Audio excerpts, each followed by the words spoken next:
آپ صلی اللہ علیہ وسلم نے صرف یہ نہیں کہ یہ بات کہا، یہ اس کی دعوت دی، بلکہ آپ صلی اللہ علیہ وسلم نے اپنے عمل سے ثابت کیا۔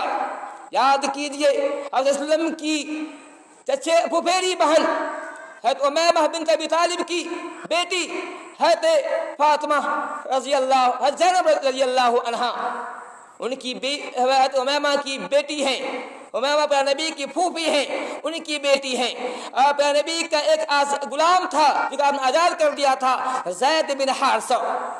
آپ نے غلام کی شادی ایک اپنے خاندان کی، جو آپ کا خاندان سب سے اعلیٰ خاندان تھا، سب سے عظیم خاندان تھا، اس سے آپ کی تھی۔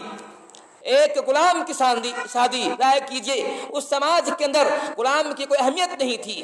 اس سماج کے اندر غلام کو سمجھتے تھے کہ غلام جو ہے صرف جو ہے کام کرنے کے لیے ہے، اس کو کوئی مقام نہیں ہوا کرتا تھا۔ لیکن آپ صلی اللہ علیہ وسلم نے اپنی پھپھیری بہن سے شادی کر کے یہ پیغام دیا کہ یاد رکھو تمام کے تمام انسان برابر ہیں۔ اگر زید غلام ہے تو مطلب یہ نہیں ہے کہ یہ بدتر انسان ہیں۔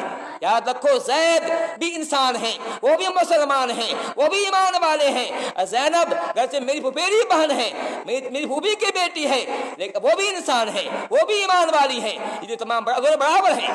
اب صلی اللہ علیہ وسلم نے مساوات کا سب سے پہلا سبق یہ دیا، سب سے عظیم سبق دیا۔ یہ کہنا صحیح ہوگا کہ اسلام کے علاوہ کسی اور مذہب میں مثال نہیں ملے گی کہ ایک کے آقا اپنی بیٹی کی شادی اپنی لونڈی سے غلام سے کر رہا ہے، یہ مثال نہیں مل سکتی ہے۔ اسلام نے مثال پیش کی کہ آپ صلی اللہ علیہ وسلم نے اپنی پھپھیری بہن کی شادی غلام سے کی، دنیا کو یہ پیغام دیا کہ تمام انسان برابر ہیں۔ اسلام میں کوئی ذات پات نہیں، کوئی بھید بھاؤ نہیں ہے، تمام انسان برابر ہیں، یہ پیغام آپ نے دیا۔